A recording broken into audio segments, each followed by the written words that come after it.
Este verano de 2025 se celebró la primera edición del Mundial de Clubes con 32 equipos, y tras toda la polémica previa, al final fueron Monterrey y Pachuca los representantes de la Liga MX en la justa global.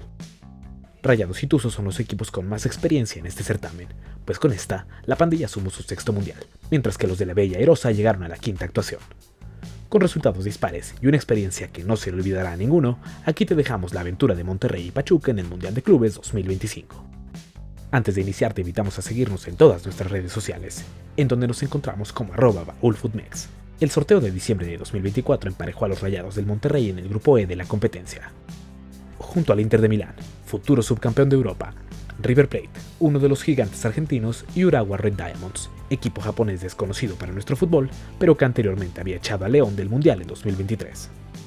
Por su parte, los Tuzos del Pachuca quedaron enclavados en el grupo H, el último de la competencia, junto al todopoderoso y gigantesco Real Madrid, el millonario Al Hilal y el debutante Red Bull Salzburgo. Cabe recordar solo por encima que León estaba estipulado a participar en el Mundial, pero debido a la multipropiedad que tantas veces se ha recalcado como una ilegalidad, la FIFA terminó dejándolo fuera, haciendo que el LAFC, subcampeón de la Conca Champions 2023, y el Club América se disputaran esa vacante en un duelo de play-in. Finalmente fueron los angelinos quienes obtuvieron el boleto, dejando al club más ganador de la Confederación fuera del torneo. El 17 de junio tocó el turno de los Rayados de presentarse en el gran torneo, haciéndolo nada más y nada menos que frente al conjunto del Inter de Milán, el subcampeón de Europa. El escenario fue el Rose Bowl de Pasadena, quizás el estadio de los Estados Unidos con mayor historia futbolística. Ante más de 40.000 aficionados, muchos de ellos rayados, el Monterrey debutaba en representación de México. Con un plantel que contaba con figuras internacionales como los Sergios, Ramos y Canales, Oliver Torres y Jesús Tecatito Corona, los Rayados mostraron una muy buena cara en su presentación, pues a pesar de que el subcampeón de Europa inició dominando, fueron los regios quienes se adelantaron en el marcador gracias nada más y nada menos que a la especialidad de la casa para el capitán.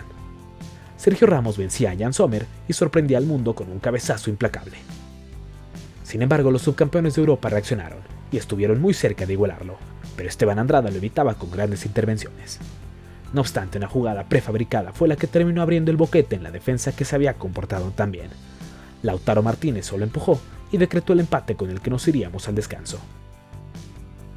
La igualada era mucho premio para Monterrey, pues cierto es que Inter fue muy superior al cuadro regio, pero en el segundo tiempo, el equipo mexicano mostró personalidad, estando incluso más cerca de hacer el segundo que el propio equipo italiano, sobre todo con un balazo de Canales que se fue a estrellar al poste.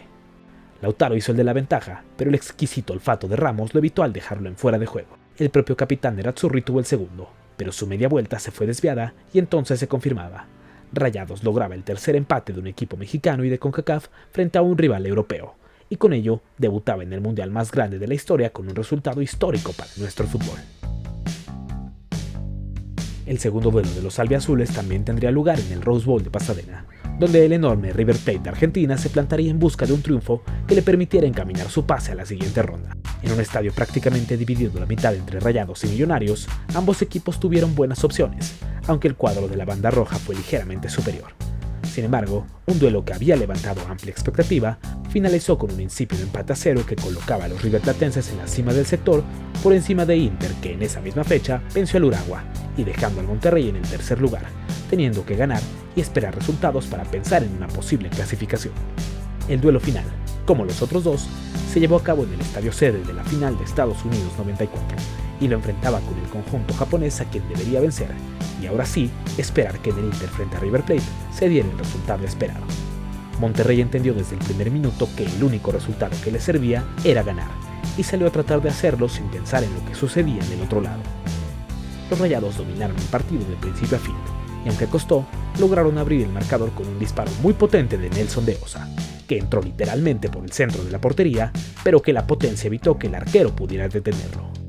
4 minutos después, Germán Berterame la mandó guardar, y con ello ahora sí enfiló a conseguir la clasificación tan anhelada, aunque al 39, Tecatito Corona marcó el mejor gol de los Rayados en el torneo, y con ello manejaron con mucha más tranquilidad el resto del partido, a sabiendas también de que el 0-0 entre Inter y River se mantendría.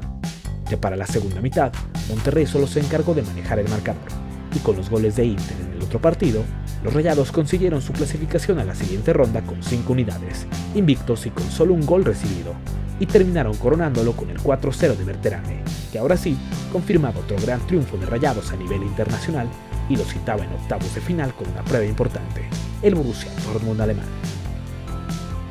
Pero antes de eso, repasemos ahora lo sucedido con los Tuzos del Pachuca, que un día después de la presentación rayada, arrancó su participación y lo haría también ante un europeo, en el papel el más débil de todos los representantes del viejo continente, el Red Bull Salzburgo.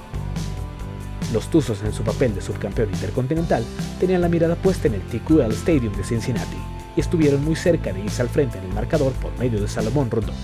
aunque el guardameta lo evitó con un manotazo.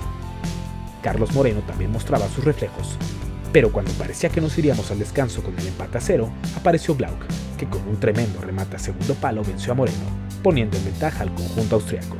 Iniciando la segunda parte, los Tuzos tomaron la iniciativa, pero lamentablemente para ellos no lograron hacer el gol antes de que el duelo se suspendiera indefinidamente por el protocolo de tormenta eléctrica en el que todo el mundo debía abandonar el estadio en 15 minutos. Aquello cortó un poco el ritmo, sin embargo al volver de la gigantesca pausa, Brian el Cotorro González aprovechó una pelota parada para conseguir el empate, y de esa forma pareciera que el equipo mexicano podría revivir. Pachuca creyó en la remontada, pero al 76 Karim Onisiwo remató de cabeza, y con ello le dio al Salzburgo la victoria, y al Pachuca una dolorosísima derrota que le obligaba a dar un batacazo espectacular para poder clasificarse a la siguiente ronda. Dicho batacazo tendría que ser nada más y nada menos que ante el club más grande de la historia, el Real Madrid, conjunto que apenas unos meses atrás le arrebató el título intercontinental. Carolina del Norte fue la sede de un partido que en 7 minutos se le complicó al Madrid. Raúl Asensio se fue expulsado y parecía que le abría al Pachuca una puerta que parecía cerrada desde la previa. Lejos de lo que todo el mundo decía, Pachuca fue quien mejores opciones tuvo en los primeros minutos, pero lamentablemente para ellos, solo le bastó una llegada al merengue para hacer el gol con el que se adelantaba en el marcador por medio de Jude Bellingham. Sin embargo, Kennedy quiso responder, y otra vez se encontró con Thibaut Courtois, aunque inmediatamente después, Arda Güler finalizó una extraordinaria jugada para marcar el segundo antes del descanso, dejando muy encaminado el triunfo. El equipo mexicano se acercó, intentó y disparó muchas veces a portería, pero Courtois no dejaba que ni una sola se fuera al fondo, y al 70, Fede Valverde puso el último clavo en el ataúd del cuadro hidalguense. Pachuca por fin encontró arco por medio de Elías Montiel, uno de los pocos jugadores destacados de los Tuzos en el torneo, y con la derrota se oficializaba la eliminación del cuadro hidalguense que tuvo un desempeño muy por debajo de lo esperado. Los Tuzos del Jimmy Lozano se despedirían del Mundial enfrentando al multimillonario Al Hilal de Arabia, tratando de cerrar de forma decorosa un torneo al que llegaba con 2 trofeos FIFA a sus espaldas. Sin embargo, tampoco fue capaz de hacerle daño al equipo árabe, y en un partido donde no ofreció mucho, el Pachuca ponía punto final a una triste actuación en el Mundial de Clubes, donde quizás su desempeño no fue tan malo como para no sumar un solo punto, pero en el que los números son crudos, confirmándose como el 4º peor equipo del certamen. Una vez finalizada la fase de grupos, llegaron los octavos de final, y tras conocer a 7 de los clasificados a cuartos, el Monterrey salió a escena en busca de representar dignamente una vez más al fútbol de América del Norte y Centroamérica, ante uno de los más grandes de Alemania. El Mercedes-Benz Stadium de Atlanta sería la sede de uno de los duelos más importantes en la historia del Monterrey, por lo que salieron al frente con todo. Nelson de Osa probó desde fuera del área con 10 minutos en el cronómetro, pero apenas 120 segundos después, Serhou Guirassy hizo el tanto que adelantaba al Dortmund, poniendo al Monterrey en desventaja por primera vez en el torneo. Lo presentado por el equipo rayado en el Mundial hacía suponer que vendría una reacción, pero una escapada por el costado derecho de Karim Adeyemi finalizó con un toque hacia el centro, en donde Guirassy llegó sin marca para hacer el segundo gol del partido, dejando al cuadro negro y amarillo con la mitad del trabajo realizada. Los disparos lejanos de Nelson de Osa eran sin duda alguna lo mejor que intentaba Monterrey, pero el Dortmund no frenaba sus ataques y ponía en dificultades a la defensa mexicana. Así nos fuimos al descanso, pero iniciando el complemento apareció Germán Berterame, quien aprovechó un rebote en la cabeza de Eric Aguirre para acercar al Monterrey a la igualada. A partir de allí, la escuadra regiomontana se acercó peligrosamente, teniendo la opción más clara en un mano a mano de Tecatito en el que Niklas Schule lo desplazó para evitar que hiciera un buen remate, pero que para el árbitro no fue suficiente para señalar como penal a pesar de los reclamos. Corona seguía siendo la principal amenaza de Monterrey, y lo volvió a demostrar cuando dejó solo a Berterame para que éste fusilara a Kobe. No obstante, ese ligero toque dejó al México argentino en posición adelantada, ahogando el grito de gol regiomontano.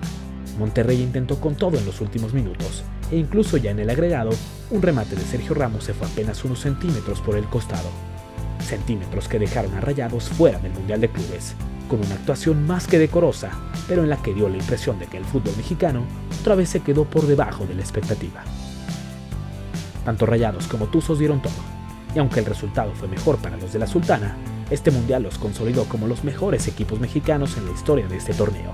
y para volver a estar allí en 2029 tendrán que buscar ganar uno de los 3 boletos restantes como campeones de la zona, pues el Cruz Azul ya está clasificado como campeón de este 2025, video que por cierto puedes encontrar en la descripción.